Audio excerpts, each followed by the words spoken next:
Ever wondered what happens when you die? It's a question that has fascinated humanity for millennia.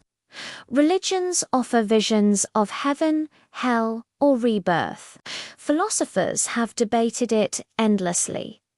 But what does science say? What can we actually observe when a life comes to an end? Let's start with the moment of death itself. Clinically, death is defined when the heart stops beating, breathing ceases, and the brain shows no signs of electrical activity. This is called clinical death. But here's where it gets interesting. For a few minutes after your heart stops, your brain cells are still alive. This is a critical window where revival is sometimes possible. If circulation isn't restored, these cells begin to die, leading to biological death, which is irreversible. Now, you've probably heard stories about near-death experiences, or NDEs. People report seeing a bright light floating outside their bodies or meeting deceased loved ones. For a long time, these were dismissed as hallucinations. But modern science is taking a closer look.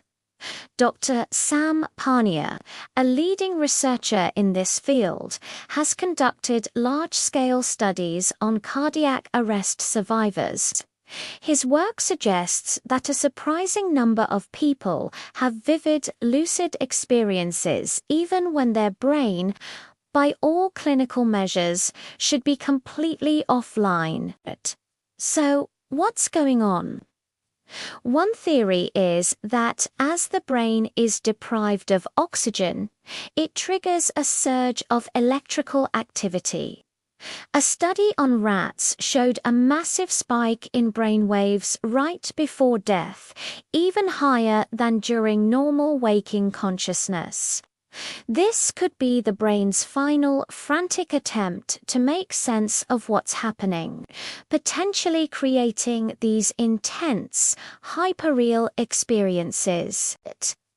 It's like a neurological firework display just before the lights go out for good. But does consciousness just vanish?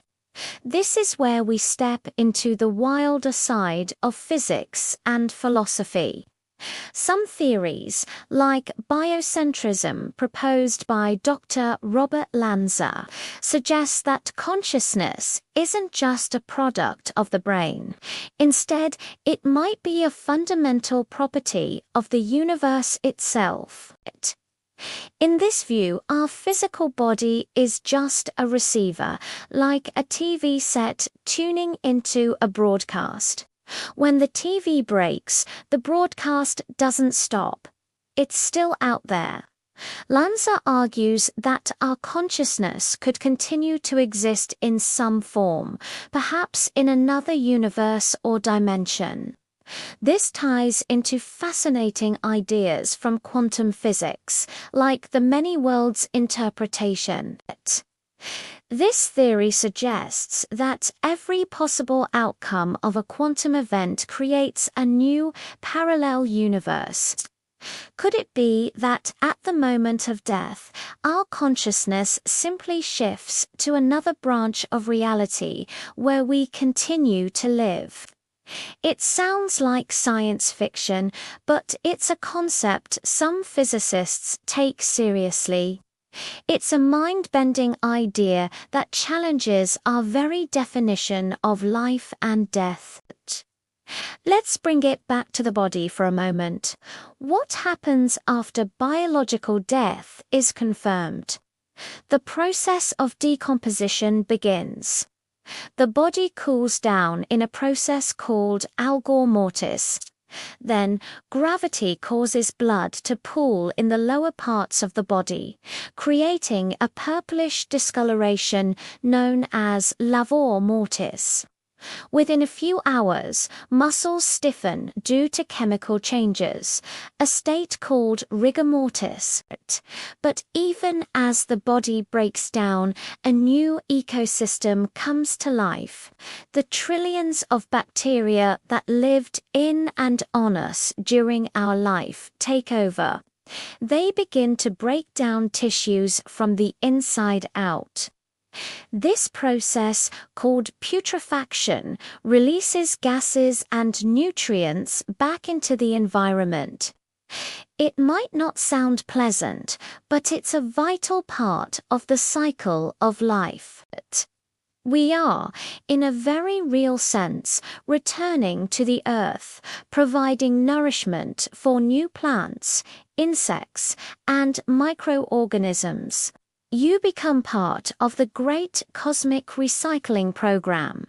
Thinking about our digital lives adds another layer. What happens to your social media profiles, your emails, your photos stored in the cloud? This is a new frontier called digital death. Without a plan, your online presence can become a digital ghost, a static memorial that can be comforting for some but painful for others. Tech companies are slowly starting to offer tools like legacy contacts on Facebook or Google's inactive account manager to help you decide what happens to your digital assets after you're gone.